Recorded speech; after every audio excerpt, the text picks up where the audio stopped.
April 1942. Lale rattles across the countryside, keeping his head up and himself to himself. The 24-year-old sees no point in getting to know the man beside him, who occasionally nods off against his shoulder. Lale doesn't push him away. He is just one among countless young men stuffed into wagons designed to transport livestock. Having been given no idea where they were headed, Lale dressed in his usual attire, a pressed suit, clean white shirt and tie, always dressed to impress. He tries to assess the dimensions of his confinement. The wagon is about 2.5 meters wide, but he can't see the end to gauge its length. He attempts to count the number of men on this journey with him, but with so many heads bobbing up and down, he eventually gives up. He doesn't know how many wagons there are. His back and legs ache. His face itches. The stubble reminds him that he hasn't bathed or shaved since he boarded 2 days ago. He's feeling less and less himself. When the men try to engage him in conversation, he responds with words of encouragement, trying to turn their fear into hope. We stand in shit, but let us not drown in it. Abusive remarks are muttered at him for his appearance and manner, accusations of hailing from an upper class.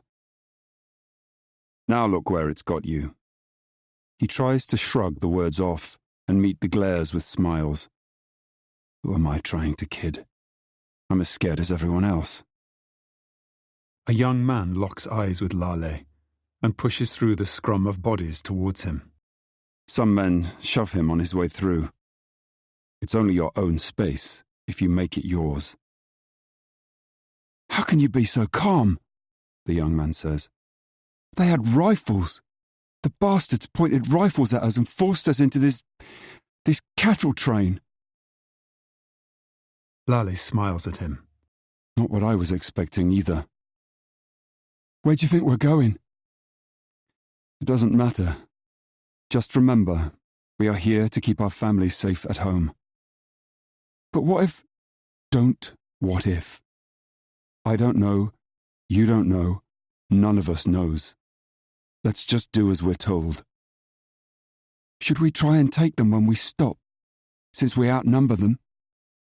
The young man's pale face is pinched with confused aggression.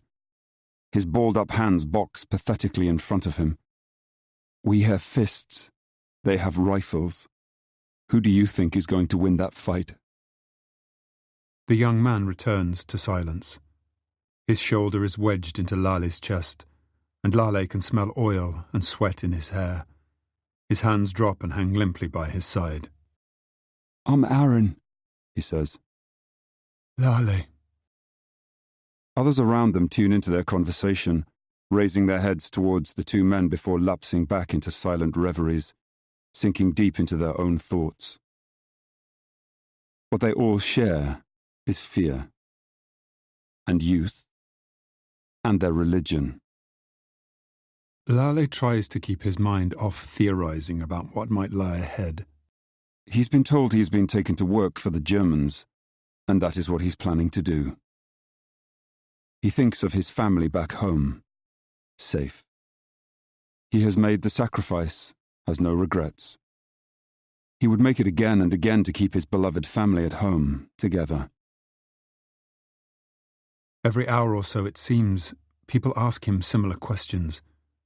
Wearying, Lale begins to answer. Wait and see.